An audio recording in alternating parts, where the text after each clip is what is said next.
doon tayo pa, cash assistance. Ang binibigay natin ngayon, 5,000 para sa mga partially damaged na bahay at 10,000 para sa completely damaged na bahay. Para meron silang magamit para makapagtayo na naman sila ulit ng bahay. And so that is ongoing now. Later on, patuloy naman ang tulong kasi meron tayo mga i-relocate kasi marami sa naging biktima ay nasa no-build zone. Nakapagpatayo sila ng bahay doon sa no-build zone. Kaya't kailangan silang i-relocate. So, yun din, isa pa yun, ginagawa namin.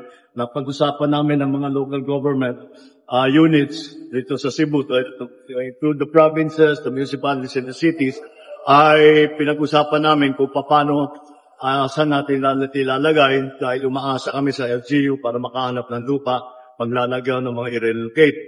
Ngayon, meron din tayong temporary shelter para doon sa hindi pa makauwi na kanilang bahay, but eventually, ay gagawa natin ng paraan para makabalik na sila, magpatayo sila ulit ng bahay o ayusin nila yung nasira nilang bahay. In the meantime, kung